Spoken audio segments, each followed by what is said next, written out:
Le moulin brosserie de Saint-Félix date au moins du début du XVIe siècle. C'est un moulin à blé qui fonctionne jusqu'aux années 1880. Il a été racheté par des industriels de la brosse. Et ici, le site était particulièrement intéressant puisqu'il produit sa propre énergie, l'énergie hydraulique. La brosse de toilette est vendue sous l'appellation Article de Paris dans le monde entier à la Belle Époque.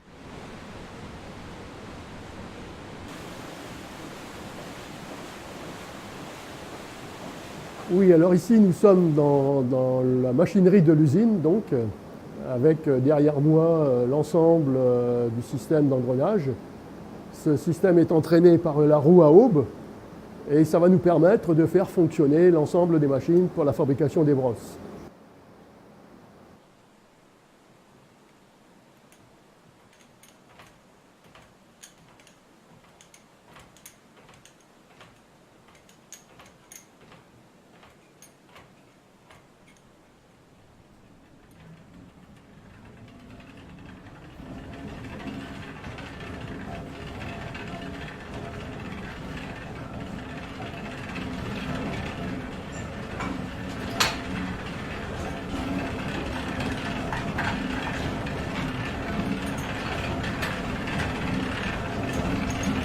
La particularité ici, c'est cette pièce, cette belle pièce, qui est un régulateur de vitesse.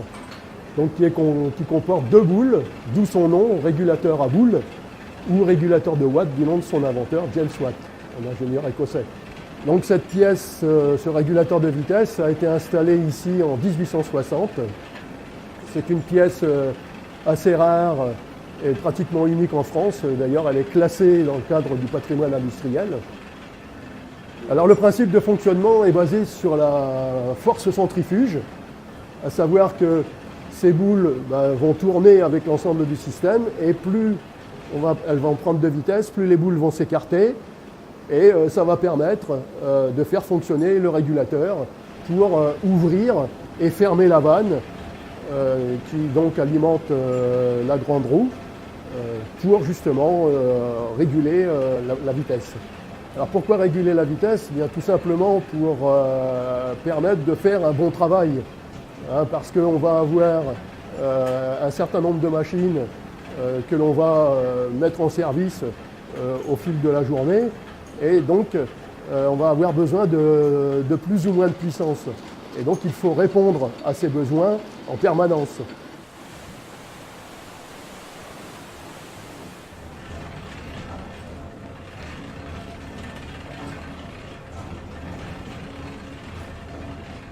Alors, nous sommes ici dans les premiers ateliers de fabrication des brosses qui comportent, comme vous le voyez, l'ensemble des machines qui vont servir aux différentes phases de fabrication, sur lesquelles nous faisons des démonstrations lors des visites pour expliquer aux gens comment on fabriquait les brosses à cette époque. Toutes les machines fonctionnent ici grâce à l'énergie hydraulique, donc à la force de la roue qui entraîne l'ensemble du système par cette série de courroies et de poulies. Ces machines datent du 19e siècle et donc sont toujours en état de fonctionnement.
Les bénévoles de l'association vous accueillent les 1er et 3e dimanches du mois d'avril au mois d'octobre à partir de 15 h pour visiter l'ensemble du site. Il est ouvert aussi pour les journées des moulins et pour les journées du patrimoine au mois de septembre.